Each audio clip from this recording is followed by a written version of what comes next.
me try the 7-day trial. And I was like, all right, Lord, I want a girlfriend. If you give me a girlfriend, I will serve you for all time. And funny enough, bro, you know what's funny? I ended up getting a girlfriend. So I ended up running into one of my friends one time. And then, I told him, I was like, dude, this Jesus thing is real, man. You can get a girlfriend too. That's exactly what I told him. That's exactly what I told him, man. Go.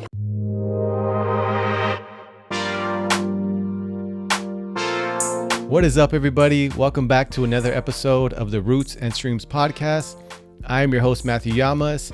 If you're watching this, you already see I'm excited. I have a guest today. It's not just going to be me alone, and which I'm always grateful for. I'm always grateful for people's time. I know you have a family, and I know you have a business. You could be other places, and so I'm just really grateful every time I have a guest. And I just want to introduce a good friend of mine who's been a leader in Christ, who's been a brother, a good friend, bringing I don't even want to just say men, like people together, a businessman, a leader in his household, a good example, I think, for his kids and for the community around him. Just so many good things. And also keeps it real, because we've had conversations like, what is all this about? So I'm excited today. This may be a 4-hour podcast like we just talked about right now, because we can just really get into it. I know when we start undoing like the giant onion of life. Mm-hmm.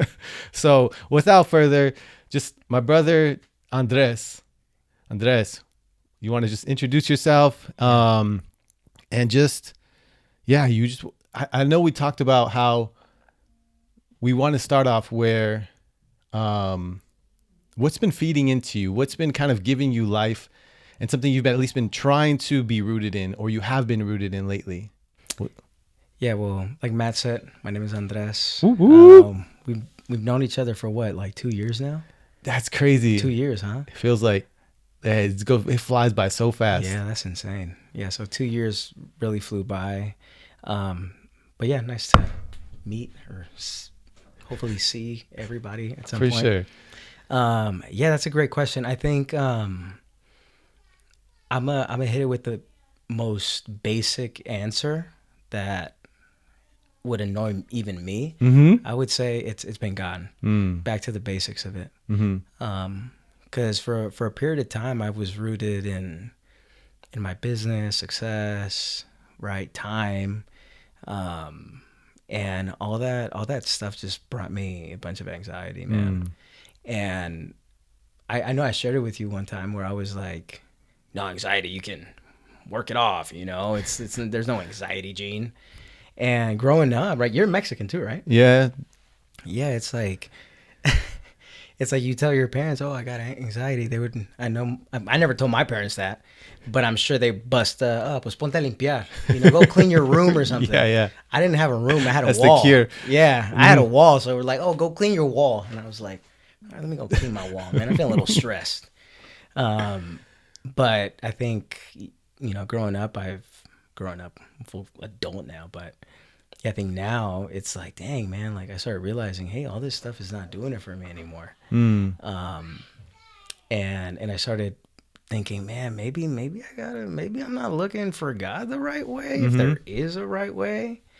So yeah, I would say it's definitely back to God, so yeah, that's to answer just. No, I think that's a big one. And I think this is a good way to kick things off, because we always seem to get pretty like pull out big picture. And so we're already there. And you want to get some snacks now?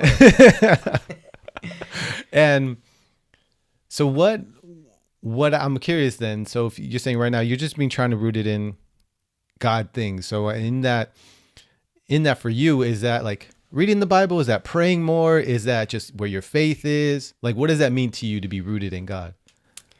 I was doing a men's boot camp with our church, and that created really good habits where we were reading the Bible every single day, and doing a SOAP, which is, you read a scripture, you take an observation, you find ways where you can apply it. Yeah, the acronym of it. Yeah, and then SOAP. Exactly. Yeah. And then you pray. Right.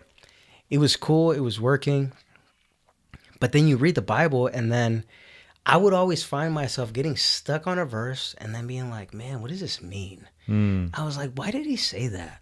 Like, where did that come from? I wonder what was his personality like. Like, if he said this, what tone was it in? Right? Did they really talk like that back then? And then I start thinking of all this stuff, right? And then I go to a trusted advisor of mine, ChatGPT, and I'm like, and I ask it questions, and then, it kind of starts breaking it down, and I start talking to Jenny, and Jenny gets annoyed because it's like 6 a.m. and it's like, hey, babe, what's the meaning of life? What's going on, And I can talk a lot, so she's like, it's too early. Let me get my coffee in. And so I'm like, all right. So I start wrestling with this stuff on my own, right? And in that, like, I realized that developing a good habit wasn't just that's not it. It's not just reading the Bible, right? Like, it kept drawing me closer to asking more questions, right? And I know we've had this conversation in the past. And then, like, I would sit there sometimes and I'd be driving. I'm like, man, like God, what did you mean when you said that? Like, Jesus, what did you mean when you said it this way? And I start kind of unraveling that, and I'm like, dang, man, like that's insane. I'm like, and then I start thinking, like, my mind just starts to open up and kind of think about other stuff, right? So it hasn't just been, to answer your question, it hasn't just been like just reading the Bible. It's been a mixture of a bunch of stuff. Yeah. But all these things, all the podcasts, reading the Bible, and, talking to God, it always draws me back to, like, being vulnerable with God, right? Really saying how I'm feeling, and saying, I'm a little off today, God, and I don't know why, or actually I do know why, but why can't I say it? Yeah. Why is it so hard to kind of get over that hump, But yeah, I hope that answers your question. No, it does. That was a whole lot of... No. That's really good, and it does pull me towards what you're saying, and is that you're being more rooted and being fed from you seeking a closer relationship with God. Yeah. And in that, there's curiosity, there's wondering, there's unpacking, there's learning, frustrations, right? But it's been feeding you, though, to kind of go after understanding him more, and asking questions and things like that. Yeah, exactly. Yeah. How long have you been in the faith, Christian, in the church? Like, what does that look like for you? Man, I remember, and I love sharing this because the way it happened, to me, it was supernatural. I don't know if it's supernatural for anybody else. But every summer, no, not every summer, during the holidays, like during the week, we have like these holidays like that fall on a Monday, on a Tuesday. Oh, okay. I think this was Martin Luther King Day. And me growing up, I'm grateful for my dad, but we didn't get any summers. There's no pool, not a whole lot of that. Yeah. We'd go to work, right? Days off? No days off. We don't get holidays. So every time it'd be a holiday, it's like a hit or miss. It's like, man, if I pretend I'm sleeping long enough, maybe I can stay home. So that day I was like, oh man, like it was Martin Luther King Day. And I was like, man, okay. But how old were you here? I was like 14. Okay. I was 14, 15 around there. Yeah.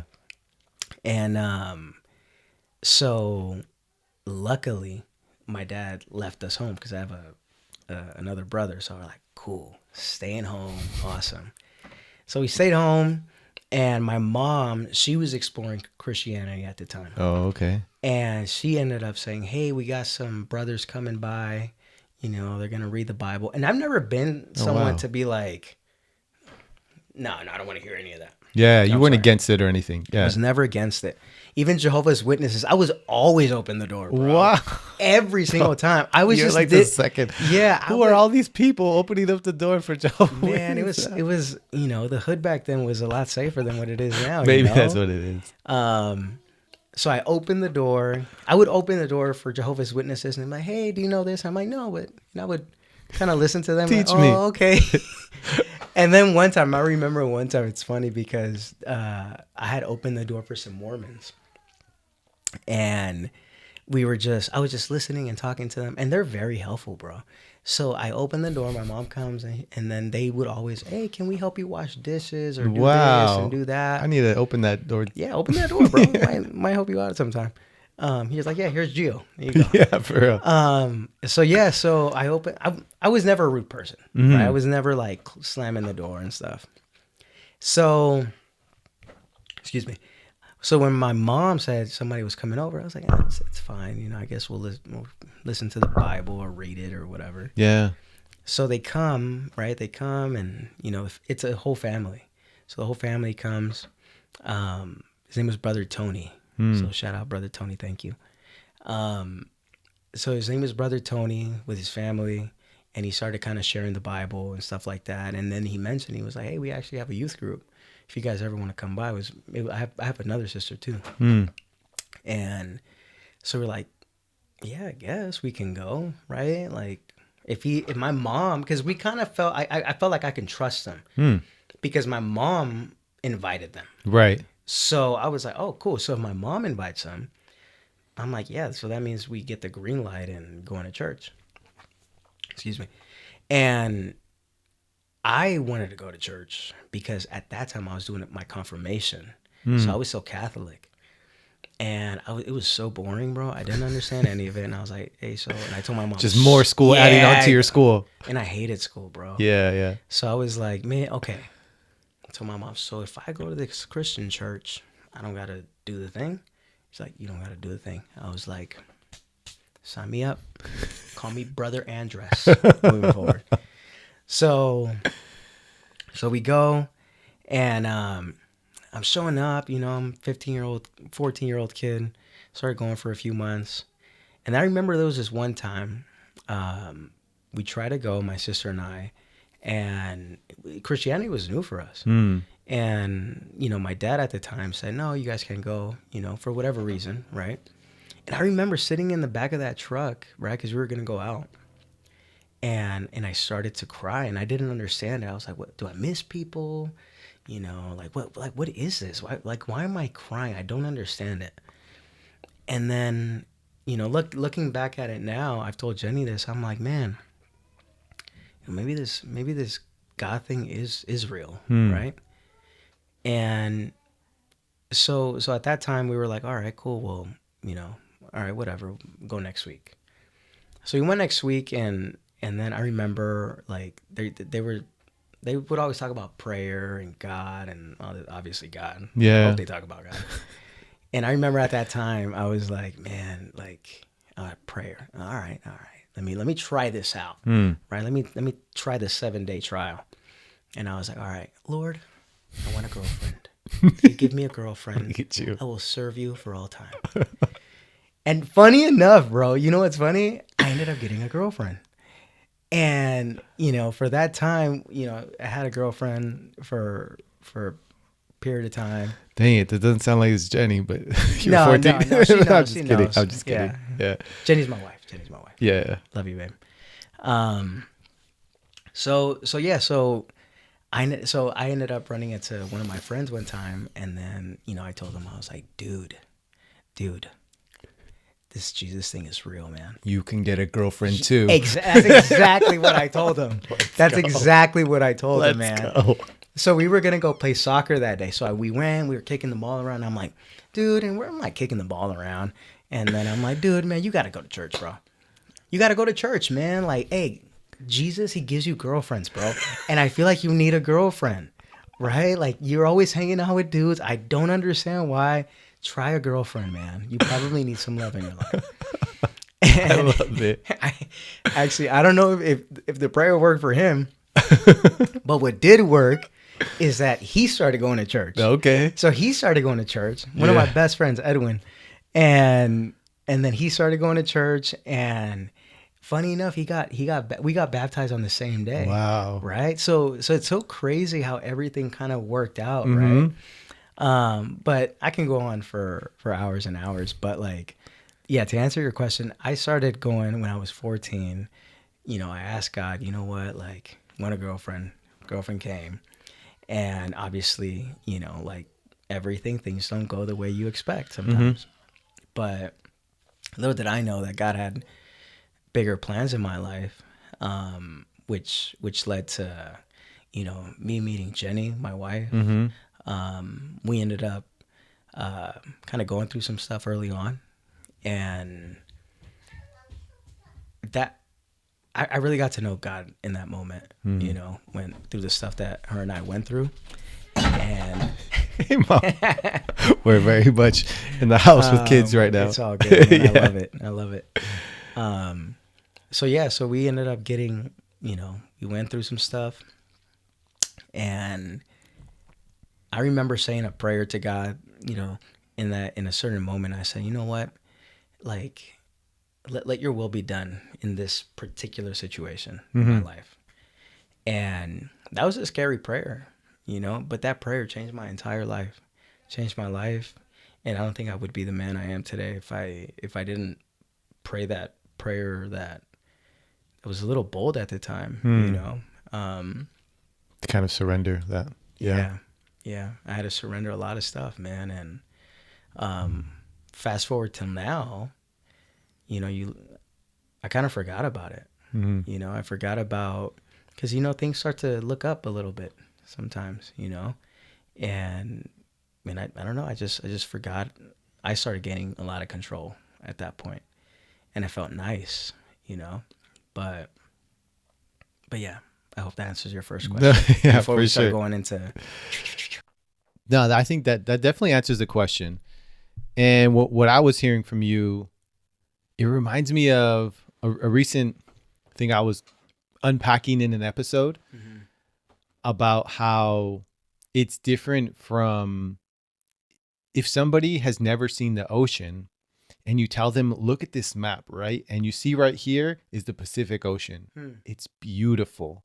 Like there's waves and there's water and it's strong. You can feel wind, and you're trying to explain it to them. You're trying to show them on a map versus them experiencing the ocean themselves, right? Yeah, I don't know how yeah. beautiful people consider the Pacific Ocean, but let's just say a beautiful ocean in general. Yeah. And you saying how not, and what I'm not saying is that it's not possible to experience God in Catholicism. So just let me say that first, because I know there's people that are Catholic that listen to this and they're very much comfortable in that. Yeah. I'm not saying that, but for whatever reason, you hadn't been to the ocean. And at 14, you were invited to come and see the ocean. And you went and you had a real experience, right? Somebody drove you down there. They showed you to the beach, and you didn't just keep your eyes closed while you were there. You opened your eyes and asked for a girlfriend, and it was delivered to you. Right. And I think that's God.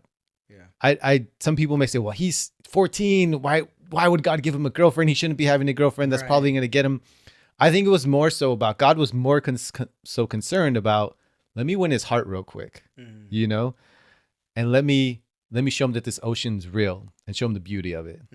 Yeah, that's what I heard from you sharing. Bro, that's why you have a podcast. That's why you have a podcast. I appreciate it. Yeah, I could definitely hear what you're saying though about we forget, and I need to do an exercise. Actually, I'm gonna work on something that somebody invited me to, into writing like a resume of everything that God has done for you. That's to try crazy. To remember, and keep track of. No, he did deliver me here. Or he did save my marriage there. Or I didn't die in that river. Yeah. Or I didn't. I was just talking to Sandra. Invest in this guy who was trying to convince me to give him like thousands of dollars, and then his business went under, and he was really, so many things, and it's easy to forget. And then when we're in the next rut, we're just like, God, where are you? You've never done anything for me, So you made me think of that too. How is that like fed, like that experience for you into like where you are right now and where you see like your kids' experience with God? I'm curious because, for us, I think like I could think of all the things that like I didn't have the curiosity early on. Right. I didn't start reading. I didn't understand the Bible. And now our kids can benefit, hopefully, from our understanding. And I'm just curious, what has that been experience for you as a father who has experienced that and now has kids? And I don't know, do you try to save them from things? Do you try to let them experience things? Are you trying to like share stories with them? Like what does that look like? Man, that's a great question. Like even I know before this, I kind of was speaking in code or very vaguely because of my kids, Mm. right? Because I haven't shared a very powerful testimony that Mm. me and my wife have, Yeah, right? I'm not trying to pull anything that you're No, not no, ready no, not to share. no, This is no. not that Yeah, podcast. no, no. Don't worry. And I just want to kind of make it known because it's not about that I don't want to be vulnerable, Mm-hmm. right? I do want to be vulnerable, and I appreciate that. I just want to be vulnerable with my kid first, Yeah. before being vulnerable with everybody else. Mm-hmm. And I want to love give her that. context and kind of like our background and how we ended up getting to where we were getting at. Mm-hmm. And yeah, I think to answer your question, I think I honestly never thought I was going to be a dad. Mm. And having a kid and the way we the way our kid's name is Mia, the way Mia came into the picture was a miracle, Mm. some would say. Mm-hmm. um I say. And she literally changed my entire life, right? I remember when she was first born, I literally felt the world like just stop. And then I felt like I was rotating around her, right? Which was weird. Some people might say it's idolatry, but no, man, that was my experience with her. Yeah, that's fine. So I think now I kind of, going back to like me trying to get closer to God, like what does that mean for me? Right. Not for Matt, for me. What does that Mm-hmm. mean for me? Yeah. And I think for me, what the journey that we've been taking with our kids and kind of like saying, okay, I could protect them from everything, Mm-hmm. right? Well, no, I can't protect them from everything. I could protect them, but just not from everything, Yeah. right? So how do I steward the small amount of time that I have with her, right? And how do I build her confidence, but not just build her confidence, but build her confidence in Christ, Mm-hmm. right? Because that's hard, right? Is it reading the Bible? Is it? Absolutely, 100%. I agree. It's 100% reading the Bible. But what about what happens when? Ah, man, I want to get you canceled, bro. No, get me Okay, canceled. I'll get You you canceled. promised. I promise I'll get you canceled. You're right. I got a man of my word. But what happens when she gets hurt by somebody at church, Mm. right? And you're reading the same Mm-hmm. manual. Mm-hmm. How do you do that? Yeah. Do I tell her, oh, it's because you're not reading the Bible enough. You're not extending grace, Yeah. right? I don't know. Let's find out. Let's find out. Maybe there's somebody in the Bible that let Jesus down. Let's Mm. figure it out. Oh, look, his name starts with a J also, Mm-hmm. right? And he let Jesus down. Let's kind of uncover that and let's see what that means. How do you think Jesus felt at that time? Mm-hmm. How do you feel at this time? Right? And it's about kind of doing this back and forth thing. And I think that's what I've been trying to do with her. Yeah. A lot of back and forth stuff, That's good. right? Where I'm like, I don't know how that make you feel. Mm-hmm. We ended up going, we had like this little situation happen and she was upset about it. Mm-hmm. And I told her, I was like, how do you feel right now? Like, tell me everything. What are you feeling? Mm-hmm. And she's like, well, I feel frustrated. I feel mad. I feel sad. And I asked her, well, why do you feel that way? Oh, it's because, I just don't understand this. And I'm like, interesting. Mm-hmm. And I'm like, well, and then I ask her another question and another question and another question. Right. And in a way, I try to kind of like guide her. I don't try to give her every answer, but I try to kind of guide her so she can find out, oh, yeah, maybe that was it. Mm-hmm. And then we just end up, okay, cool. So what can we do differently? Right? Is it what steps do we need to take? Should we set boundaries? Do we give this another shot? I don't know. Mm-hmm. Right? So yeah, so I think I hope that answers your question. Did that answer your question? It does. It does. And in the sense that to you, taking her to church is not a place, or it's not necessarily a place where it's like you're protecting her by taking her to church. Yeah. You have already accepted that there are regular people, broken people, if not more so broken people that are at church. And that, just for the record though, church is the basics. She's going to church. Yeah. You're going to church, you're doing all the things, you're reading your Bible. That's the basics of basics. So that's what we're doing. Right. But I just no, yeah. Sorry. And that but you're trying to like surround it around one. I think that's great that you're asking her questions and not assuming what she wants out of that issue that happened, how she feels about it. And something that I think a lot of us struggle with in and outside of the church. And I get it. The church can seem like this place where you're supposed to be holy. There definitely is this, I don't know, something that people put on it and we put on it. This is where you're holy. This is where everything is perfect. And yes, we want to experience paradise, and we hope that the things that the reasons we're going for can help us live a life that's closer to that. However, it's not without confrontation. It's not without disagreements. And I don't know, when you were talking, I just got this like this vision of Jesus dying on the cross, and that sounds like crazy, right? But the reason why is because we're over here trying to stay away from confrontation, where the God that we are worshiping killed his own son.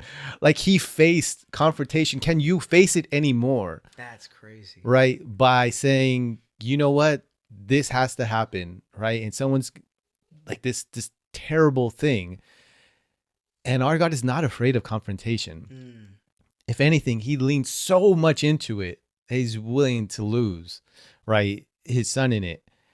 And I think too often is that when we see church, we're like, I get it. Yeah, sometimes be the bigger person, be gracious and have mercy, but also don't be afraid to have conversations where you're going to feel uncomfortable. Yeah. Right? Because I think that's the only way we can really start to build relationships, learn from it. Okay, like you said, boundaries. Right. Maybe this time I won't throw the toy, or I won't push you over, and I was playing too rough, but at least now I know. Instead of what we do as adults or kids, whatever, we always default to disconnect. And you hurt me, I'm not happy, disconnect. I'm going to find somebody that's perfect.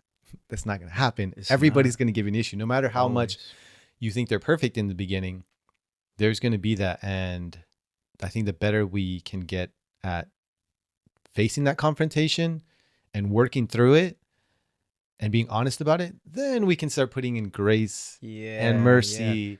Yeah. Like, what does even be a bigger person mean? Like, what does that mean? Like, I think about it, I'm like, okay, so they can do this to me again? Like, is that what that means? Like, I don't, like, what is it? Right? And I think that even, like, I really trying to think about, okay, well, everybody's going to hurt me, right? Maybe not on purpose, but like you said, they were human, right? I've let a ton of people down. Same. Right? I'm not perfect. Same. Excuse me. People that I love, right? I haven't spoken sweetly to my wife all the time, to my kids, to people, and it's hard. But what do you do? So do you just like dismiss it? Do you move on? Like even with certain people that have hurt me, right? I'm like, all right, do I hold a grudge? I could, right? Nobody's gonna know. I can do the Christian thing and be like, I forgive you. I release you, bro. Like, no, I love you. I love you the way Christ loves you, right? But then I could avoid you, right? But then it's like, but what was it? Like, what was it that you were being the bigger person and you decided to walk away? Like, what got to that point? I don't like, like, if that makes sense. That makes sense. Yeah. Like I think about that a lot, where it's like, how do you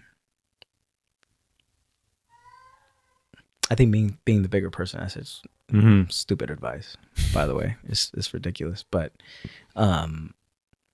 yeah, like how do you get over that? Like how do we I think there was another podcaster that said this, but how do you fight well? How do you argue well? Mm. Right?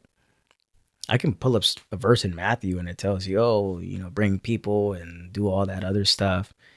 But like why do you even have an issue with a person in the first place? Mm-hmm. Right? That's the kind of and we were kind of talking about our kids and protecting them and stuff like that. That's the kind of questions I ask myself. I ask my kid, like, well, why'd you have an issue in the first place? What happened? Mm-hmm. She looked at me. Really, a look did it? like so should she not look at you? Should, like, I don't understand. Like, well, how do we fix this? Yeah. Right? Like, even when I'm walking to church, right? Like, how many relationships have been broken because they said this when I got interrupted, and it's because of this. I'm like, nah, it's rooted into something deeper than that. For a lot of time, I mean, for me, I'll speak for myself. I have held people in such a high pedestal my whole life, but that was because I was a people pleaser. I'm still trying to be less of a people pleaser, but that's because that was rooted in me in my childhood, right? Because I was never the kid that was good at a sport. I was never good at school, right? And it didn't really matter to me. And I have I have my dad. My dad is my stepdad, but he raised me. So I get more offended when they say he's my stepdad. No, he's my real dad. He raised me. He taught me everything I know.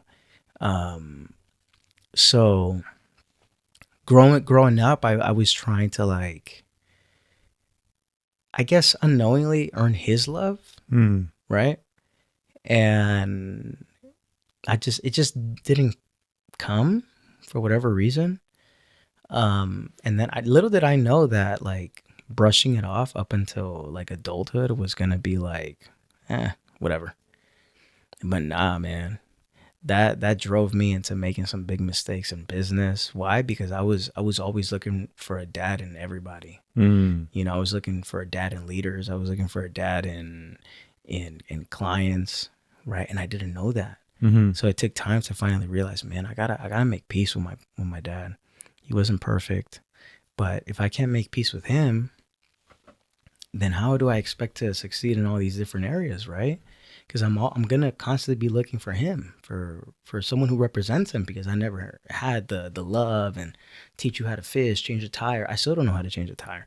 So, man, Lord, continue blessing the business so I can pay for AAA. I would love to. If anybody knows how to change a tire, like, please hit me up. You know how to change a tire? YouTube. Damn, man. YouTube taught me how to put on a tie and everything. Really? Yeah. Dang, man. I do know how to change. You're so resilient, bro. I've had to change tires on the freeway. Then maybe you're gonna have to teach me. Yeah. It's gonna be you. Hit me up. Yeah. But you have AAA, so you're blessed right now. You're fine. I mean, they're expensive, bro. I had to tow a few things, but not to digress. But yeah, dude, it's. If you need one, though, I definitely know how. Cool. I think I have friends now. Yeah, you're okay. I'm gonna put you on my phone, just for sure. And my Matt, the tire changer. The tire changer. Boom. Yeah, for sure. Yeah, not to digress too much, but yeah, those are the kind of, like, a lot of that stuff, like, made me feel very insecure about myself. And that really messed with my identity, and, like, I think that affected the way I viewed people. I spoke to my wife, the way I speak to my kids, the way I interact with other people. So I went down to the root of it, and I was like, this is what hurts me. This is what has been hurting me without me knowing for so long.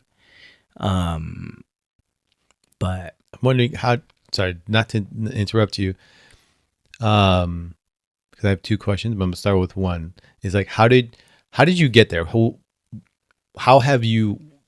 What's been Andres's work or realization that was the root cause?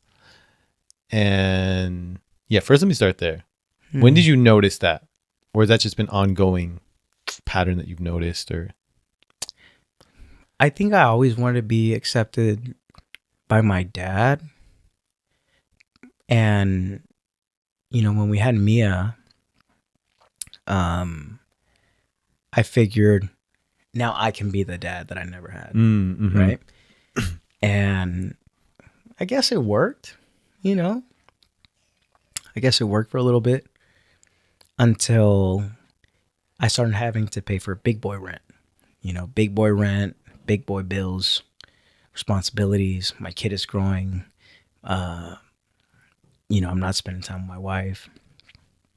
And then that kind of drew back. Oh, and when I started, obviously, the business, I started realizing, like, I'm losing time with my family to go please these clients that fire me like that. Yeah.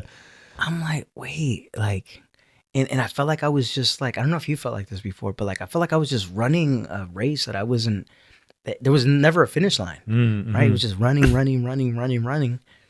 And then, like every time they did altar calls at church, even a couple years ago, I was like, there's somebody you need to forgive, who is it? Think about him, raise your hand. My dad.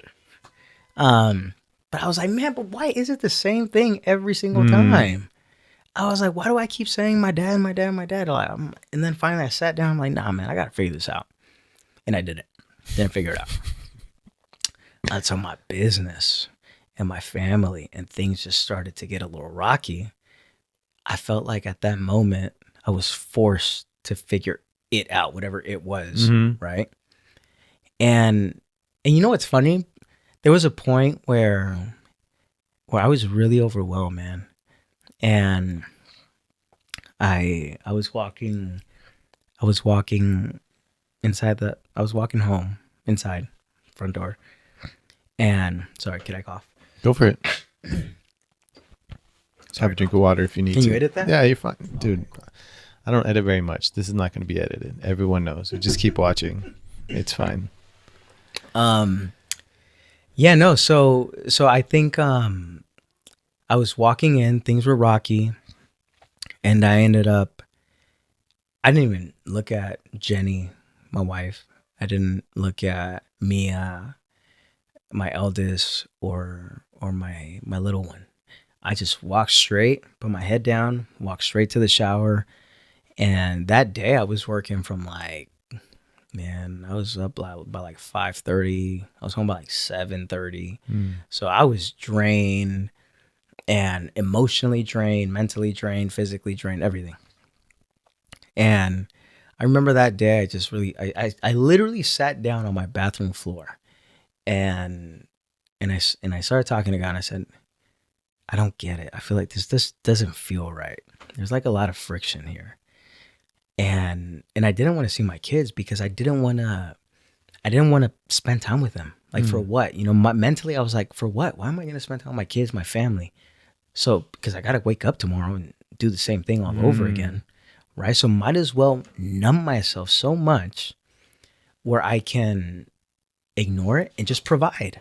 Yeah. Right? Let's just provide, because that's what men do. We provide. We don't sit down with our kids, right? Yeah. According to, I guess, Mexican households, right?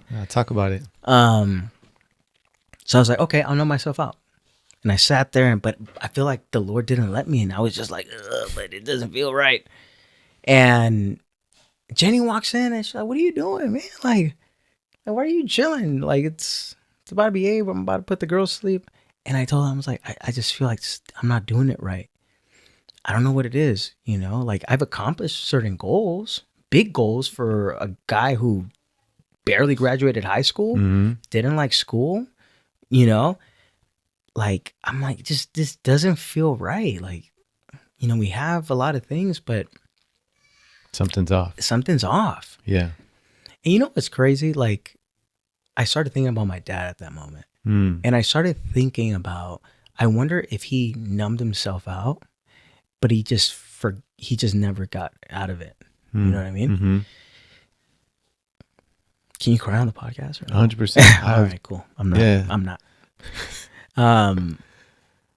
And I started thinking a lot about my dad, right? I started thinking about like, dang, like you probably had to numb yourself out to protect yourself, to protect from something. I don't know, right? And I started thinking like, dang, like, what were you protecting yourself from? Why did you numb yourself out? Were you always like this? I mean, I didn't ask him, but I started thinking about these things. And I'm like, dang, man, immigrant took a kid that didn't even belong to him. And, obviously had more siblings.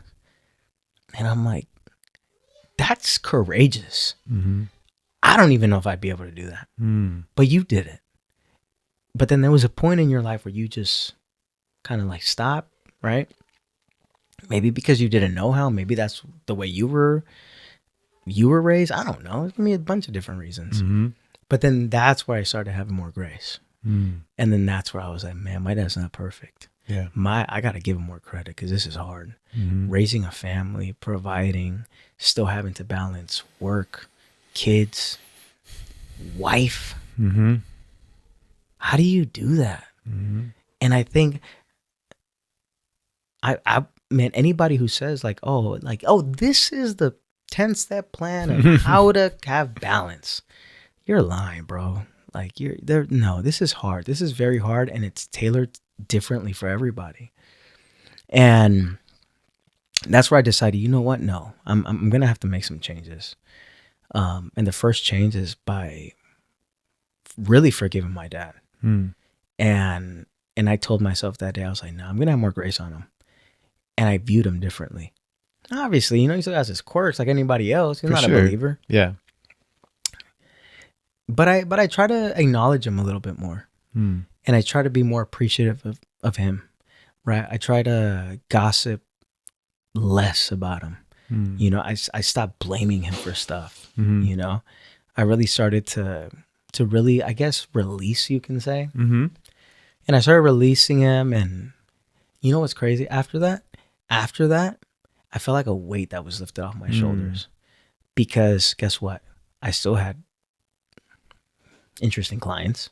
I would say that. I still had people that were demanding stuff from me. Yeah. And I was like, you know what? I can do it, but I can only go this far. Right. Based off my current responsibilities. If you feel like I'm letting you down, then that's okay. I'm not perfect. I'm sorry. Now, it doesn't mean that I wasn't trying my best. I just stopped striving for approval. Right. And I started accepting, like, I started having grace on myself, as a matter of fact.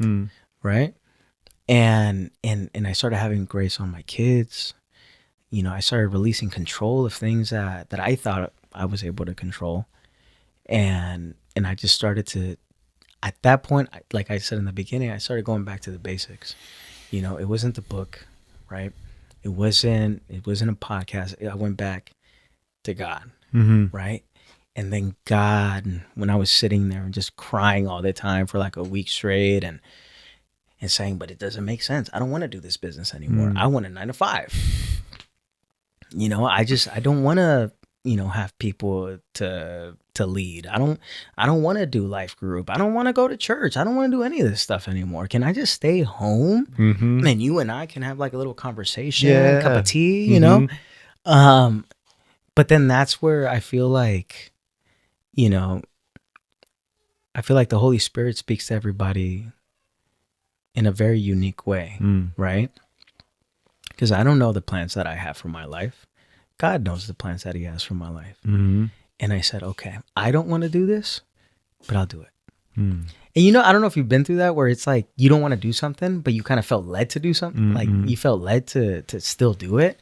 And there's like this. We're speaking on it right now. Right? Isn't that crazy?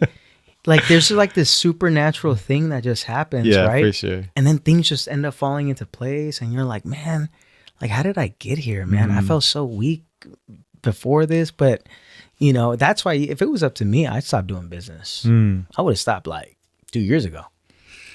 But I'm here for some reason, and I don't know why. And I would lie to you if I said business is amazing. It's such a walk in the park. It's one of the hardest things I've ever done. Like I would convince people not to start a business Mm-hmm. because that's how hard it is, right? And I'm like, nah, man. Like if you don't, if no, you, who told you that you're leaving, that you become your own boss? Mm-hmm. You're lying. They're lying to you. You go from having one boss to like 64 bosses.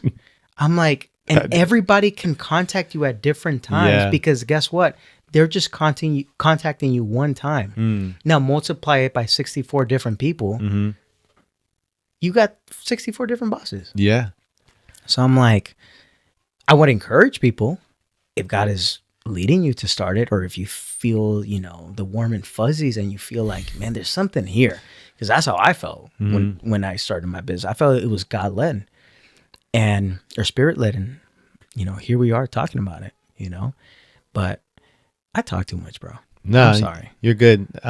We said this was going to be a 4-hour podcast, so there's Exactly. no way Should we we can get get the to, snacks yeah, there's no way we can get to 4 hours unless we're talking a lot. And honestly, I didn't want to interrupt you.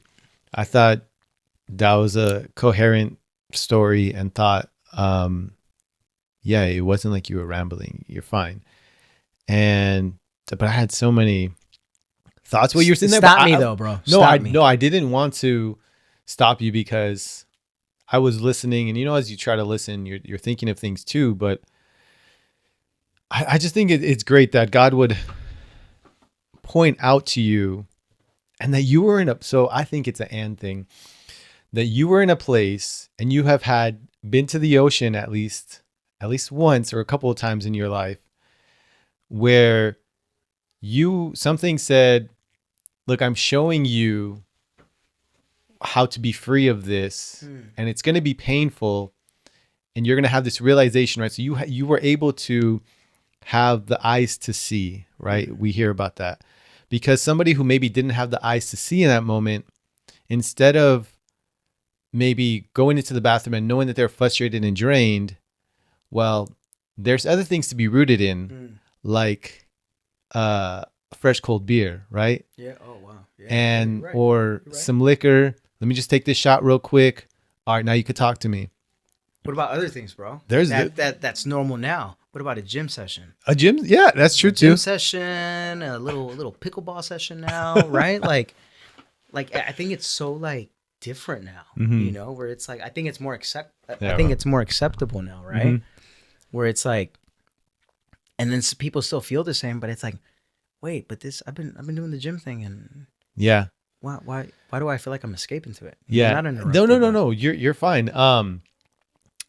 When you first said that, I'm like, oh, but people are getting in their physical care and they're working on. But I've been there, so I know that that's true, because I used to go play basketball after getting off of work around 5 or 6, and then coming home around 7:30, 8 o'clock. And then my friend who didn't have kids said, dude, I think you need to go home. Like, you're playing basketball too many times after work. And I'm like, nah, my wife is fine. And it was totally a time where our marriage was not fine. Oh man. And I would just put it on Sandra to figure out everything. And yeah, I was going to play basketball with my friends at the park, and somebody say, why? Because after work you're stressed, and so you're going to de-stress and get in some physical activity and community, all the things, right? And you're right. Anything can be good or bad, right? Depending on when we're doing them. And I say that also with alcohol. Honestly, I still drink alcohol occasionally, and it can be something of like communion and celebratory and interesting, if done, just done with wisdom, done with some caution, because that is one that can very easily go down the wrong way. But yeah, I think for sure we can definitely see that happening with physical activities. But I want to unpack a little bit more what you were sharing, because you shared a lot. Stop me, bro. No, you're Stop fine. me throughout the. You're fine. I think the part with your dad was really good. And it's interesting how we can get lost in those kinds of things of like being a provider and what the world is telling us that we need to do as a man, what the world is telling us of like the type of home we need to stay in, the type of activities our kids need to be involved in, the type of clothes our kids need to wear. They need to be new. Don't go to the thrift store. Are you poor? Yeah. You know, are you going on vacation enough? Do you have, you know, a nice car? And if you have a nice car, be sure to get a nicer car. Your next car can never be a less, you know, luxury car. Yeah. Because we don't downgrade you, especially in the church. We just move up levels, you know, because we know Jesus, he was driving in a Maserati, right? That's biblical. Right. Yeah, exactly. Because he went somewhere in there. he went from the Lexus, you know, to the Land Rover, to the Maserati, you know, because, you know, that's not what we see. Right. But somehow, I get it. We associate blessing with financial material things. And this is another and thing. I'm not saying they're exclusively separate. Right. God wants to look after us. It's just oftentimes we can lose focus. We can allow ourselves to then get too into that, right? And too into making money, bigger business, working more hours, until our kids are now on a podcast saying, I wish my dad was there. He made a lot of money. We lived in a really nice area. The cars are really nice. And, you know, he showed up to most of my games and he talked about God sometimes, but I just wanted a hug every once in a while, you know? And I think that's opportunity. And I feel like this has come up in our men's groups, is like, we have the opportunity right now to start shift things. And maybe we won't have the nicest car. Maybe I'll have to sell this house. Maybe I won't find a job and the things that I'm doing right now aren't going to make money. But am I okay with, we have to sell the house and then maybe move in with my mom or get a small apartment, but at least my kids will know that their dad loves them and we still go to church and we're still trying to, like, where are we focusing, you know? And I know that's a lot. No, I'm following you. Yeah, you know what, I've thought about that a lot, because I can't, for a long time, that's what would get me all anxious. Because I'm like, even when I would go work, I'd be like, I gotta be home at a certain time, because if I'm not home at this time, I can't spend time with my kids. The other side of it. Exactly. I can't spend time with my kids, and I need to spend time with my kids. And, you know, because then if I don't spend time with them, then they're gonna go marry somebody, and then they're gonna get a divorce, and I don't want. But then my mind starts to do all this stuff, right? But then I'm like, you know what? Like you said, it's right now. It's right now. It's like, my daughter, she's going into middle school. She graduates on Monday, 5th grade, right? I remember when she was first born, bro. Wow. And I'm like, and you got a teenager, bro, so you know. Yeah. But then it's like, I try to do the math, and I'm like, And I look at her, look at the calendar, look at her, look at the calendar, and I'm like, nah, this doesn't make sense. You were like 2 years old, like 2 months ago.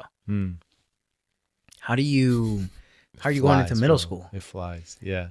Now, did you feel, how old is your daughter? She's going to be 15 in August. Did you feel those 15 years?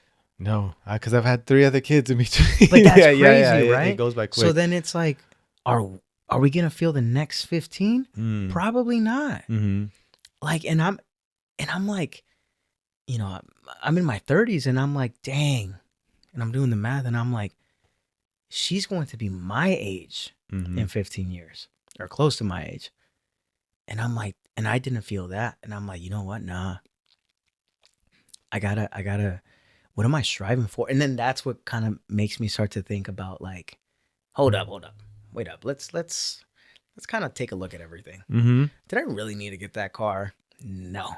I absolutely 100. I cannot justify getting the cars that I've gotten. There's no justification. It's just a poor decision, and I am literally paying for that poor decision, right? God's making it work. Don't exactly. Worry. You're good. Yeah, I'm learning something through it, okay? So then it's like, no, I can't keep making a poor decision after a poor decision, right? Just to feed my little kid self, right? That never got the validation from my pops. And then I thought, cool, maybe this will get validation that I want from other people. And then it's just this constant cycle of just wanting more and this and this. And then you look back and you end up missing the entire point, right? It was like, this is what really mattered, right? Validation. You have validation from God already, Mm. right? It was never the things, right? So that's a good thing that you said it. Like if I ever did need to get to a point where maybe I needed to sell a house, or I don't live in a house, I rent, but if I ever needed to move or give up certain luxuries, Mm-hmm. with that, like, would I be able to do it? I don't know if I can say I would It's tough. right now. And you started off by saying, then, there's the other extreme of, I need to protect my kids from everything. Am I spending enough time with them? Yeah. Am I talking to them enough? And actually that can create an anxious attachment to your parent, right? Of them hovering over you. Yeah. And that's an anxious, so no. So, Yeah. and there has to be a balance. And where I think work is good, especially when we feel like we're providing a service, people are benefiting from it.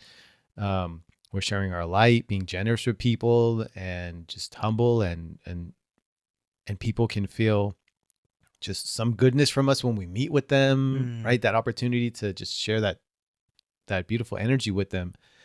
Especially in a job like yours where you are constantly talking to people, doing things for them, and then they get to look back and say, wow, man, that's amazing, the work that you did, right? And you can take some pride in the work that you've done. I think those things are good, and I think our kids want to do that too. And it makes me think of, like, can this be as simple as me just checking in instead of assuming my kid needs this many hugs a day, they need this many hours of me a day. And something that happened, I actually talked about with another parent recently, is here's a practical thing. Okay. I know we've talked a lot about it. Love it. Here's a practical thing. Practicality, bro. Learn your children's love language. This is a free test online. You can just Google it. I'll put it in the description to save y'all some time, but you'll probably Google it anyways. Is just look up love language, and within there's one for teens and like younger kids. And it helped because with my kids, the one that I thought was physical touch, so I thought they needed more hugs, it was actually quality time.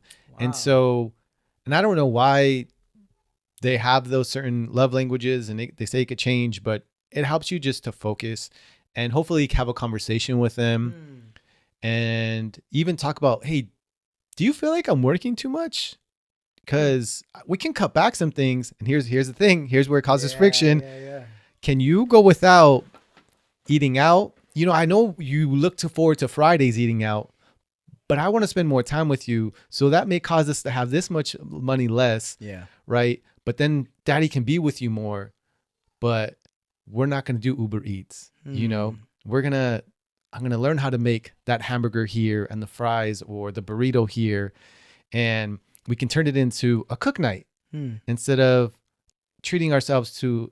And so just learning that love language, having a conversation. And I think it's just being more open and vulnerable. I think instead of assuming our kids need things and then putting that anxiety on them. Right. What do you mean by like need things? Need things as far as our affection to a certain level, right? Always wanting to talk to them because I don't talk to you enough. It's like, I just need to spend some alone time. Gotcha. And you're assuming that I need you right now. Right. But I'm just going to maybe even do a Bible study, and I just need you to chill and go watch a movie with mom. I get it. You had a long day and you're assuming that today I need you. That's me. That's really me, bro. Because my oldest, she's an introvert. Her love language is gift giving. And since I'm aware of that, like when I go get a haircut, we stop at some place and I get like a Thai tea for Sandra, and I get one for her too, because I know. And so when I'm out, I try to do like little things. I know for her it could be bigger sometimes, but I know it's gift giving. And so the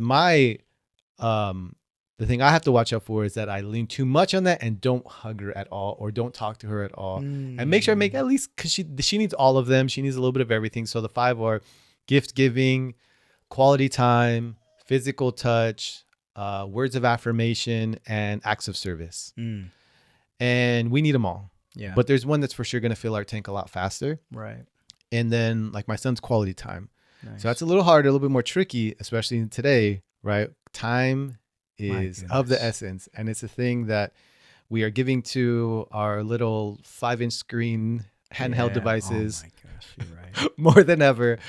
And I have to either initiate it. So now we play Rocket League. That's our thing right now. And he's always changing because he doesn't even care for video games. Or it's just like dribbling the ball outside. Yeah. And it's tough, right? Then my wife's like, I'm throwing her under the bus right now. I already said it. So here it is. You'll be forgiven. Grace. Maybe not. Of, making sure because my wife's love language is not quality time, but it's been leaning in that direction when I'm not giving her enough quality time. But then I'm giving my son quality time. So I have 4 kids and there's some juggling that has to happen. But I try to okay, let's play 3 matches of Rocket League. And I know he's all right, full.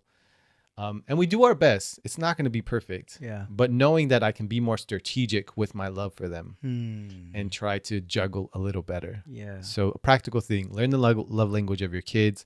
It'll help you to be more strategic, open up conversation about what their expectations are of you as a dad. I haven't done this often. I used to. It was like, hey, how am I doing as a dad? And what can I do better? Or where am I messing up? And they don't know exactly, but they'll have feedback for you. Yeah. So I know when I tell Mia that, I'm like, she's like, well, she's like pulls out her notebook. I know. As a matter of fact, I've been waiting for you guys to open up that suggestion box. Exactly. Do you ever find yourself like being a little too focus on the strategy? Because I know for me, a lot of times I'm like even in the work I do, right? Like owning a business, you got to be real strategic, right? And sometimes there's a how can I say this? Because there isn't a cheap way out. Yeah. Right. But there's a way where you can do several things, right? And get the same outcome, if that makes sense. Right? Like, I do landscaping. So sometimes when I'm doing projects, you can mix a different kinds of material and get a specific design versus if you use more of another material, it'll still cost the same, right? Yeah. And I'm fine. And I'm telling my customers sometimes, I'm like, hey, look, this material, this looks a lot better aesthetically. And when you look at it, and it costs the same because this material costs a little bit more. This one costs a little bit less. Here, 90% of the material we're getting all costs this much, right? So then I find myself trying to deliver and think outside the box where I'm like, okay, well, how can I, spend more time with my kids, my wife, or, save money, and I look at it and a lot of times it's hard for me to turn it off. Like I'm just strategic, even when I'm spending time with my wife, Jenny, and I'm like, okay, so we start watching the movie at 9:30, we stop at this time, we take a break, then we move on to the next episode, and then we're and then I end up missing the moment because I'm so focused on the little times that we have, or I'm so focused on the I guess the strategy or the scheduling. Yeah. Right. And I end up thinking, wait, did we just go to the movie theaters today? Did we just do this? Did we just do that? And it doesn't even feel like it because my mind this whole time has just been racing all the other things, right? On just the actual strategy. Do you find yourself doing that too, or not really? I hear what you're saying. As far as okay, we're going to spend quality time. And the whole time you're thinking, is this quality? Can I make it more quality? Yeah. Is it quality enough? Exactly. Maybe if I do this here I don't want to take an easy way out of this but I want to push into this a little bit and unwrap it.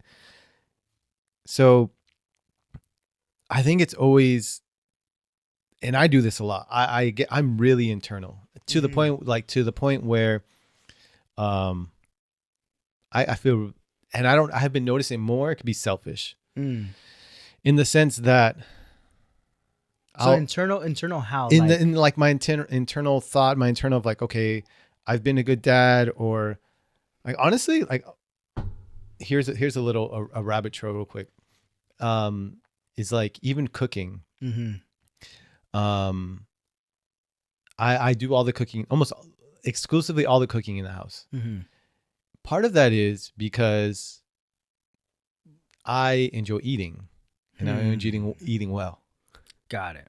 So it's a Okay. selfish thing. When I'm cooking, oftentimes I'm cooking what I want to eat. Mhm. Everybody's going to be okay with it. And it's going to be to a quality that I know I can get done. Yeah. And I cook when I'm hungry. It just happens to be that my family's hungry too. To be honest, that is Gotcha. very much the perspective that I can, for the most part, take on. I'm only Right. cooking. I'm only making coffee of this quality because I want it.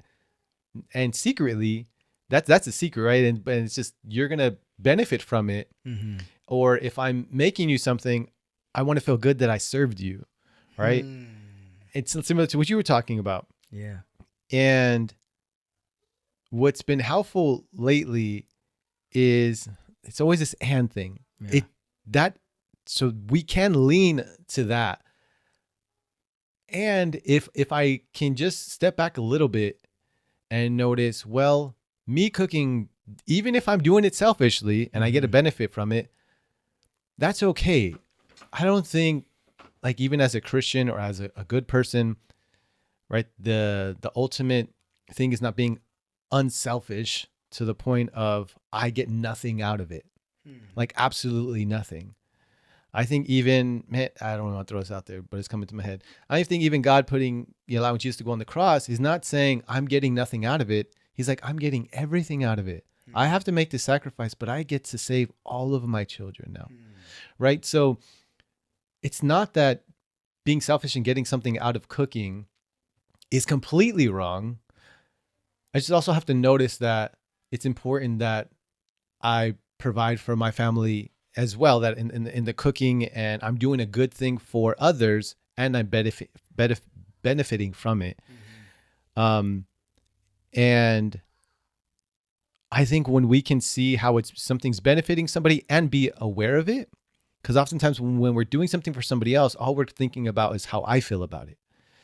And even if we're saying like how I feel about when they smile, when they say something, and if we can just maybe push it a little bit to being a little bit more in the middle and being more present on how that person is experiencing it, it allows us to just sit back and enjoy it for ourselves as well. Do you feel like, because, the little thought I had was like, because you got siblings, right? Mm-hmm. Okay. I have So two I older got brothers. siblings too.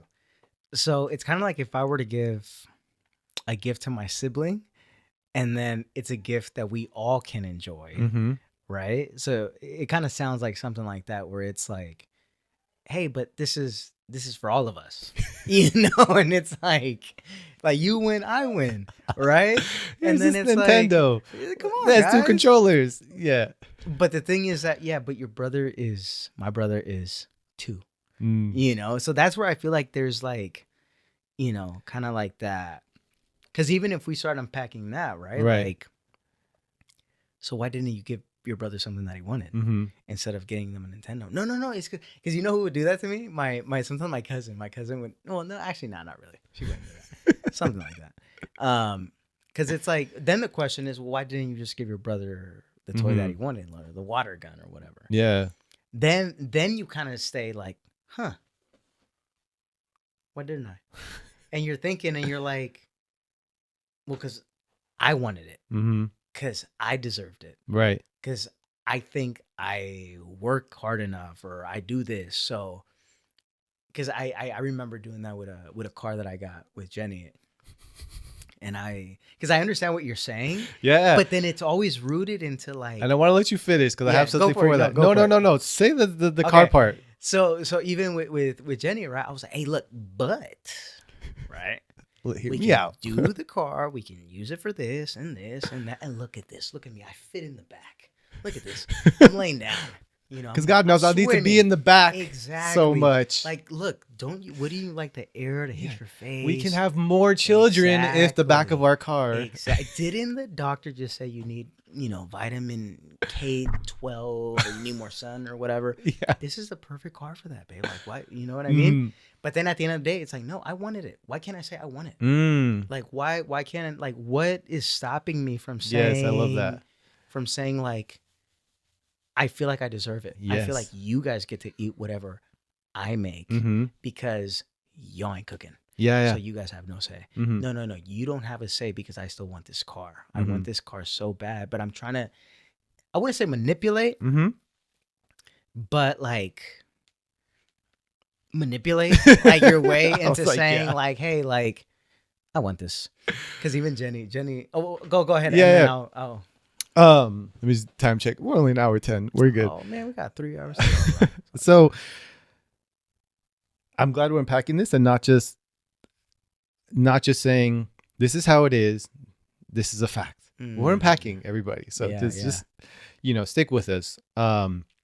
At least that's how I feel. I love it too, man. I'm not trying to drop any more wisdom than I assume I have. So No, same. is that I think part of it is that yes, it's okay to have some wants and some preferences. And I think though when we start to shift a little bit, what I was talking about to noticing the other person is like when we buy that gift, or we start to see the gifts that we were not aware of until we put on the new humanity, right? And this new, our true identity. And they say new humanity, I think it's our true identity. When we start being more aware of those things, now I can focus on giving Andres a car he exactly wants. And when he lights up and is smiling and is crying for joy, it's going to make me feel so good. And that's the gift. Yeah. That's the gift that's for me, that I was able to be so, just aware of what he wanted and be so locked in and pay so much attention and put so much love on him that love is reciprocated by his overjoyment when he gets to open up that gift. It's not about sharing it with me on the material part. You're sharing it with me by just loving that I gave it to you. And I think that's partly, like, may sound cheesy, but people say it's better to give than to receive. And it's not always because God's going to times it by 10. Right. It's because the true gift is in discovering and bringing out the God colors in you and being generous. Right.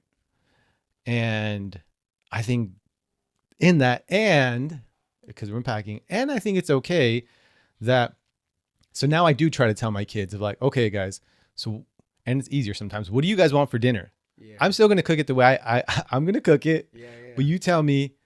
So I give them that, and they know sometimes like they don't want to choose, and Dad, cook what you want to cook. And so it allows there to be, all right, my dad let me choose. We want to give Dad a choice too. That's the hope, is that us showing that example can then be reciprocated to us. So are we doing it? Are we doing it because I do it. So are we doing it because of the reciprocation? Like because we are secretly wanting something back? Because even this, right? Like I think about why it is that, kind of like myself, right? When we're talking about our kids, how I end up saying, hey, I'm going to spend time with you. Yeah. Mia, I'm going to spend time with you today. Come on, because I haven't seen you all day. Yeah. But she just wants to chill. Right? Then then whose cup is that filling, right? Is it because if we really wanted to spend time with him, like, hey, how are you feeling today? Hey, are you up for a movie today? Maybe some, some smash burgers, or what do you want? And then my kid does okay. So it's like whose cup is it really, really filling at that point, right? Because if we were to unpack that and say, okay, we talk about true identity, we talk about kids, we talk about wife, cooking. Like, if we were to unmask that into like its simplest form, like, what is it? Like, what would it be? Would it be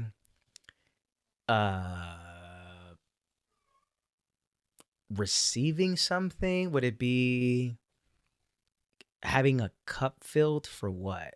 Does that make sense? Like, because even now, if we put friendships into the mix, right? And hopefully this will kind of bring everything together. But why did I come here to do the podcast with you? Is it to do you a favor? Is it to fill my cup? I feel like I matter and I want to have, hear my voice on YouTube. Like, what was it? Right? Or was it more like, man, you know what? No, like I do want to do this. Right? I think I have some availability, and I think it'd be cool to be here and support a friend. Right? Because is that a gift? Does that make sense? Right? Like, like, what is the real reasoning behind it once we unpack everything? Like, or even when we lead something, whether it be a group or a business, or maybe you mentor someone at some point. We're doing it for us, or are we really doing it for them? Right? Do we feel like, man, this kind of feels nice, man? I'm a leader here. That's dope. Like, what is it? Are we looking for recognition from these things? And if so, why are we looking for recognition? And then that's where I feel we start to unpack it, and it's like, well, I need a recognition because I didn't get it when I was 12, 10. I didn't get it from X person. Or does that make sense? Yeah, it does. And I don't want to boil this down too much. It's something that's been pointing out to me, and it's even hard to talk about. It's even hard to describe sometimes. So I'll do my best in that it's always going to be about, like, to be fully alive, right? To be fully, like you're saying, all like the love field and all of the warm things that you're talking about. It's always going to be about others. And oftentimes, like you said earlier in the podcast, right now I'm just having a me and Jesus moment, right? And that's, we're going to close the doors and it's too crazy out there. My pastor's saying wildness, and then the church is doing this, and it's just me and God. And sometimes that could totally be the route you're going.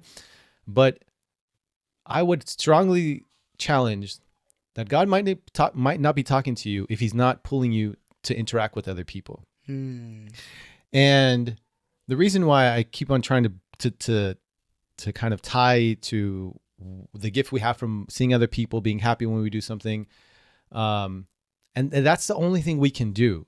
I can only choose to lay down my life as best I can. I can only choose to sacrifice my time. I can only choose to sacrifice my pride and my desires. I can only do that here in the hope that in so it will benefit everybody, right? And the hope is that our hope is in Jesus and his example, that will then come full circle to me. And if I really have faith that his work was strong enough, that it will happen, right? But I think taking the posture of the expectation of that happening is different, because then you're going to be let down.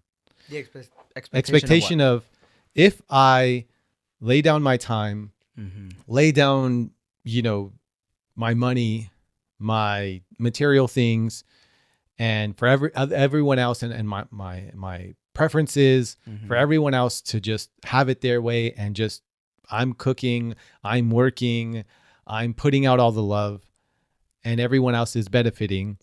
If we take a stance of just like only concentrating on that, if like I'm doing that all, and then I guess I have to believe that what I'm choosing to do is innate and is everyone else's true identity. And that everybody else has the same ability and desire at their core. I may not see it, and it's very hard to see it, especially in the world we're living in. Yeah. Don't even get me started on when I do go on my Instagram feed, the things that I'm seeing. What do you see? Do we really want to go there? I thought you were going to go there earlier. We could, if you want, we'll come back to that point. We got 3 hours, bro. Uber Eats is on its way. So I think it's always about others. I think for sure the book that I've been reading lately about the 7 deadly sins, and it's all about pointing us to why would I kill my pride? Why would I, you know, not be greedy? The opposite of all those things, like generosity and to put somebody else first, they're all connected to others. It's all about others. Yeah. And loving each other. It's so, to me, it's so makes sense. Why would that be the second commandment? Like, love God first and then love others the way you love yourself. Well, they're kind of connected. You can't love a father. I can't love Andres and him be, you know, my brother. I'm down for him, but his daughter's kind of whack, you know, and I just don't like her and we don't see each other eye to eye, but I'm gonna have this strong relationship with Andres. But his daughter, hang on, stay over there. You're kind of weird. You're not Mia. You're amazing. If you watch this, ever watch this, it doesn't make sense. Yeah. Right. Yeah. And I know I'm not the first to say that. And not going to be the last.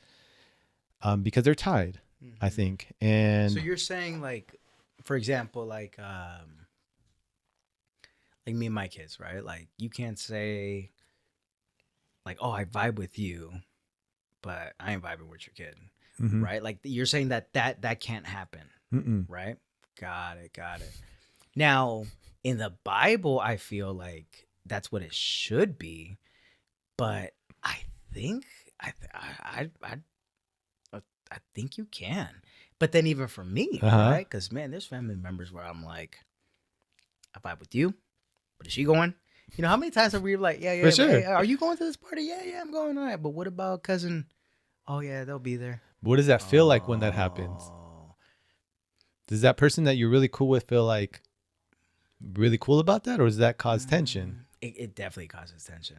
So then it's like, well, why does it cause tension? Mm-hmm. Right? Because I feel like even, you know, talking about the Bible and stuff, like I feel like there's all these like words and phrases and Bible verses that people use. Mm-hmm. But then it's like, yeah, but what does that mean? And then I hear you saying that, but this person said it differently, and that person went against it. So technically, we can 100%. do it, Mm-hmm. but you're saying not where we can't. And then it's like, but tell me why. I'm not saying we can't do it. I'm just saying maybe I'm not understanding that specific verse. Can you break it down for me? Mm-hmm. Because this is saying otherwise. This dilemma or whatever. So that's what I'm saying. Like it's can't. I think we can. We shouldn't, right? But yeah, I definitely feel like we can vibe with someone and not vibe with anybody else. Not that we should, but when that does happen, why does it happen? Mm-hmm. Right? And then because I find myself in situations like that, right, with my cousins and stuff, where and then it's like, well, we'll vibe with you, but we don't vibe with him. Yeah. Right. Yeah. And then it's like, I love my aunt, but I don't love my cousins. exactly. Or I love my cousins, but I don't love my aunt. So then it's like, yeah. So I think that's where the cycle of people pleasing also comes, right? Because it's like, what if I'm striving for their approval, right? Either I can strive for their approval that I'm probably never going to get. Why? Because they don't like me because of, I remind them of, you know, this person or whatever, right? And, or I can just decide to say, you know what? It's cool. Like you may not like me, but it doesn't mean I'm gonna treat you any differently, right? But that's the decision that I make, right? But what happens when there's like a group of believers where it's like, well, I thought we believe in the same thing, but it's like we're not vibing, or you know, like what's going on here, you know? So I think that makes sense. No, yeah, you're pushing towards unpacking. I don't know if we have enough time because it's gonna take more than 4 hours. I know, yeah. Unpacking. What does it going mean down. to love somebody? Dang, yeah. Right. What does it mean to love somebody as yourself? And I think there's a lot to unpack, like in the Greek of it, in the Hebrew of it, and we could. There's so much there. Definitions and what is love, and Because somebody could say, you know, gonna love and like respect you out, and you really hurt me, and I'm not gonna kill you, you know, and because you hurt me in this way that was so egregious, that was just so like, I have every right, and nobody would blame me if I did, you know, and if I just beat you up or if I cursed at you every time I saw you. But loving you is just gonna, for me, all I can do is just give us distance and not hold it and do my best to not be interact that. That's an extreme example. Right. And it can, or it could, if it's something more simple and you guys just don't vibe together, it's just, inviting them and leaving it up to them, whether they come or not. And I don't know. And I think that's something that's great about, we don't do enough of, is being okay with like not seeing exactly eye to eye on everything. Yeah. I don't think we're supposed to. Right. I think that'd be very boring if we all did. Yeah. And being more comfortable with just holding a little tension. Andres sees this verse like this, I see this verse like that. But we're not going to let that cause division. But why does it? Why does what? Why does it cause division? It causes division because you care about your perspective to the point where you need to protect it. Mm-hmm. I care about mine to the point where I need to protect it. And it's like, who am I protecting? Right? Oftentimes, I think a lot of Christians feel like they're protecting God by standing with this thing, right? And man, we're totally gonna get there.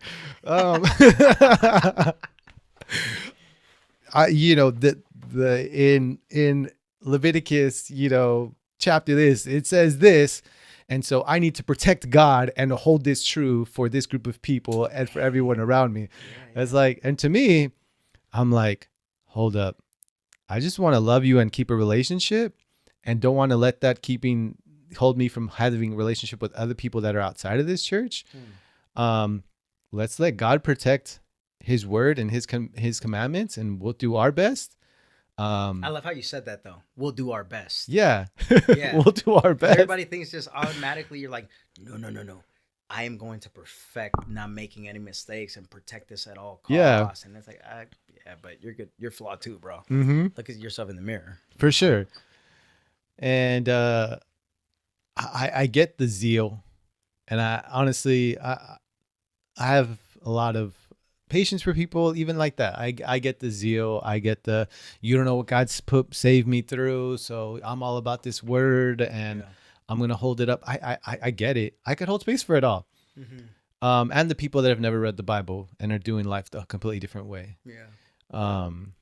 And we all need each other. I think we need that person with zeal. I don't mean you can't come to this church and I completely disagree with you to the point where I don't want a relationship with you. No, I need you because there's going to be someone that's going to show up that had the same drug and alcohol addiction, that every time they're at a party, they're the life of the party, and they're going to connect with you because you were the same.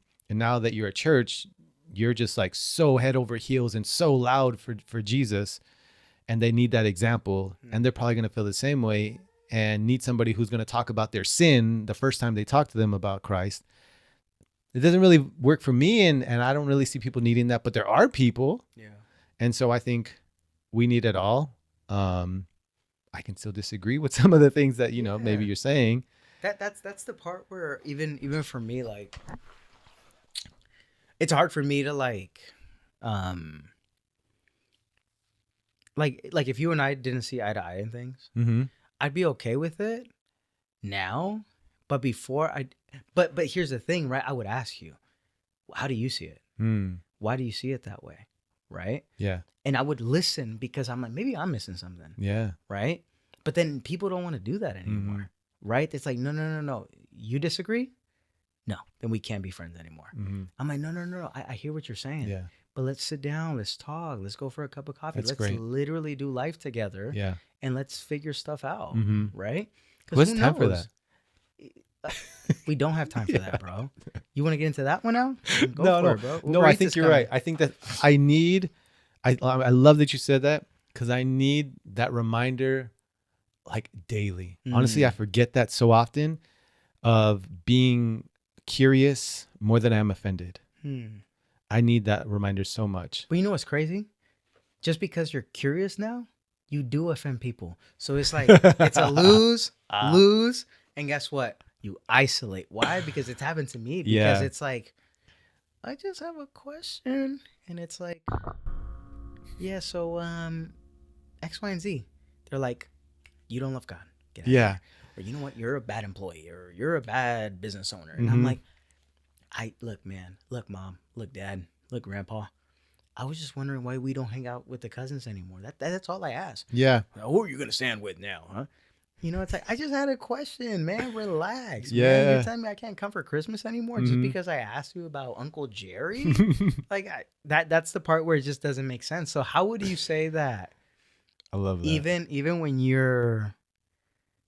when you said, okay, I need to be less offended and more curious, but what happens when you're curious and you offend? Mm. Like what happens then? Do you like has that ever happened to you where you're just like, I dang, like I think people constantly get offended by my curiosity, yeah, I especially know. when I say things like, you know, did Jesus really raise from the dead? Hmm.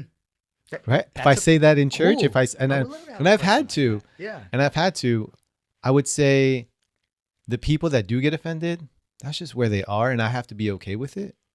I can only be as honest with where I am, you know, to that extent, and if I don't, then it's just going to keep a disconnection with me and God, because I Hmm. can't get that question out to anyone, Yeah, yeah, yeah. right? To then hear me, and I don't want to even necessarily give me the answers, but just can you hear me and still love me? Is Hmm. it okay if I have a question about, Wow. man, about my sexuality, Hmm. about the way I maybe look at certain people and or have prejudices and look at a certain color a certain way and have a question about it. Like, all are people of this color this way, or do they eat those certain things? As a kid, kids have Hmm. all these questions, and if they don't have a safe place to come to, do all Mexicans eat tacos? Yeah. Or do Hmm. yes, Yeah. Yeah. absolutely. Yeah. That's 100% true. Do they all walk around with sombreros and botas and listen to corridos and right? Or Oh do like man. all Armenians like barbecue? Like maybe some of Right. these Right. things, right? Yeah. Like I don't know, having those questions, and it's okay if it offends somebody. It just means that's not the person that you need to talk to about that, and not be offended that they get offended. Hmm. Um, I always I've had a lot of questions, and I've steered away from them most of my Hmm. life. Some people may argue otherwise. Probably my mom's like, you couldn't stop asking questions. That's funny. Um, but it made me think, and let me know if this is like, no, Matt, you went to left field. It's like, I wonder if in Genesis, right, when Adam and Eve, mostly Eve, gets Hmm. tempted with the apple, it's it could have she could have used her curiosity to get her out of that. Instead of when the serpent comes and saying, you know, well, God told you Hmm. that you would die, and you won't die if you eat this apple, and he's holding back on you, and that Hmm. you will actually be able to see the way he sees. Yeah. And given this whole thing, and deceiving her, if she were instead to say, hang on, let me go ask God real quick. Hey God, the serpent's saying this, curiosity, right? Is that true? You know, Hmm. and taking our curiosity to, he's never going to be offended. I feel like I can. It doesn't feel like super good and like nice inside to question if Jesus Yeah. Yeah. raised Yeah. from the dead, or about those things, and look into it. But the only way I can get through it is by being able to believe that there's a father that is okay with whatever question I have. Yeah. Well, even in that example, right? Like, say she did go and ask him. How would God have felt the fact that Eve went to go ask him before damning the entire world, Mm. right? Like I think about that and I'm like, huh? It's kind of like it's like if our kid, right, is about to make a bad decision and Mm-hmm. they come to us and they're like, hey, well, little Johnny over here is telling me that drugs are good and they make you feel a certain way Mm-hmm. and that he's been feeling great. But what do you think? Mm-hmm. And it's like, well, little Johnny, okay, is about to pop a pill that he might be addicted for a very long time. Yeah. And these are the consequences that follow after that. Right. So, no, little Mm-hmm. Johnny is wrong, Mm-hmm. right? I mean, I'm not saying that's how God would talk, but um, then if that, like, because I love that question, because that's the way I think about it. Because, like, what would it have been? Mm-hmm. Right. And maybe God would have been like, hey, look, no, maybe because I don't think God would have given her an entire explanation, right? Or maybe he would have. I don't know if he's God. He can do whatever he wants, Yeah. right? He gave Job like questions like, hey, why would you? Can you do this? And, like, can you take care of the birds and leviathans? And showed him a bunch of different stuff. He could have busted one of those with Eve, right? But then it's like, well, do we need an explanation for everything? Or do we go to God for him to explain stuff? Mm-hmm. Or do we go to God because we trust his character? Like that's a good question. That's a good question. Because I would think of like, yeah, that's a really good question. I think I think you hit it on the head though. How would you feel if your daughter, or how do you feel, even if your daughter, as simple as saying, "Hey, Daddy, everyone in life group is gonna get ice cream right now. It's okay if I get ice cream." Mm-hmm. Do you feel like, why did you ask me that? Or do you feel like, oh, I'm glad you checked in with me. Of course you can. You can have 5 ice creams. Yeah. I would appreciate it. Right? Yeah. That's my hope, is that I know certain people may be offended by certain questions, but if we're really talking to God, about a God that's big, that created all of this, all of the stars, all of the plants, every molecule, atom, I have to believe that he could take any question I have. I agree too, man. I think that's something that we're both on the same page about. Because even like I tell Jenny, like, I don't know if you have moments like this with Sandra, but it's like, babe, it's a trip that we see, huh? Like, it's crazy. Look at this. Like, I can see my hands. Right? I'm looking at a This camera. is wild. Exactly. Yes. And it's like, I love that. It's such a trip because it's like, you start thinking about everything that God has done, and then it's like, when people hit you with like, no, you can't ask this question. I'm like, bro, you are looking at me through your eyes. What are you talking about? Of course I can ask this question, man. I'm gonna start Like, telling you're people that now, tripping, just out of man. nowhere, like no context. I know, no. But what are you talking about? You are looking at me through your eyes. Tell him that, bro. Don't give him any context. I'm like, bro, are you looking at me right now? Exactly. And then just walk away. Yeah, no, me and Jenny, we always have these moments. Like, sometimes she's like, are you still on your pre-workout? I'm like, yeah, I am. Sorry. And then boom, the crash happens, and it's like, why am I here? Exactly, dude. Why do I have to look through my eyeballs?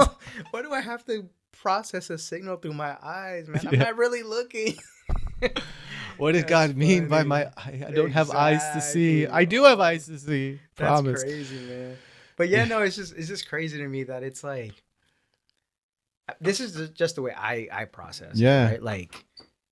Like if someone gets offended at a question, then I have another question. Why did you get offended?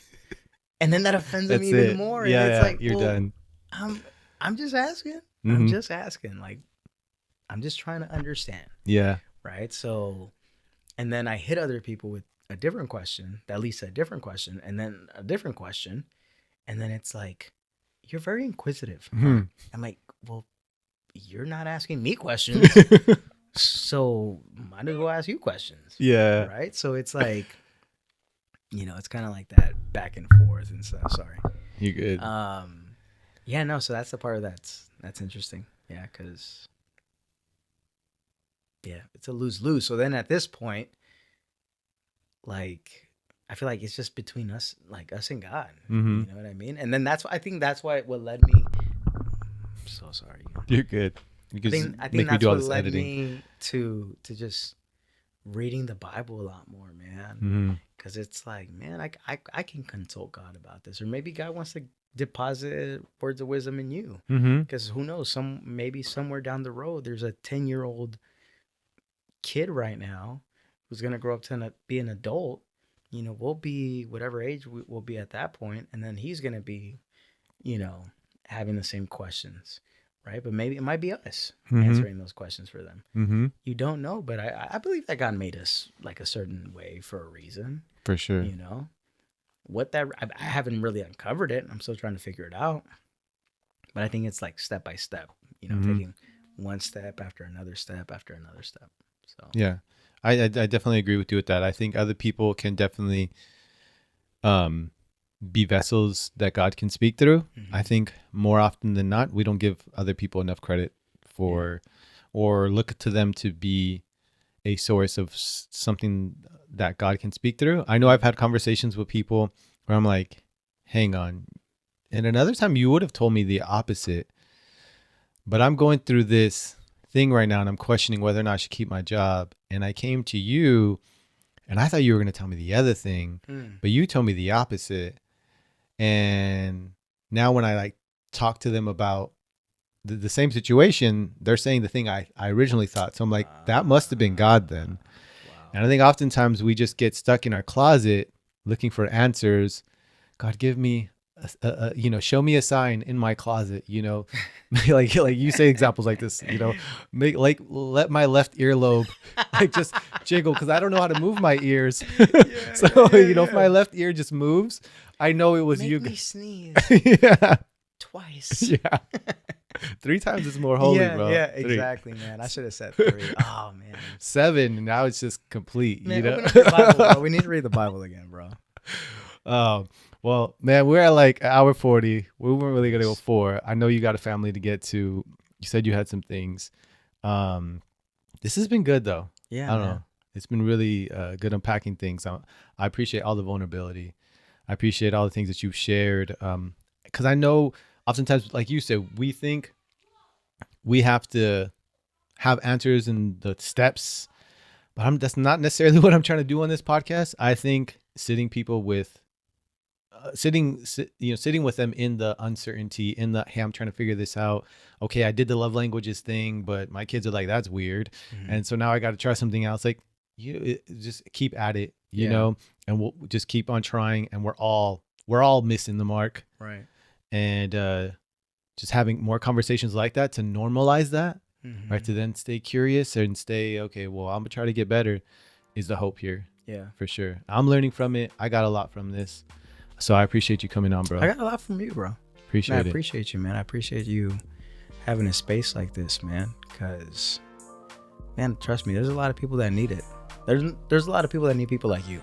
People who just ask questions and might feel offended sometimes, because, man, we can't please everybody, bro. It's true. So I appreciate you, man, for doing it so gracefully. Thank you. So thank you, man. I appreciate you. All right, y'all. Until next time. Peace.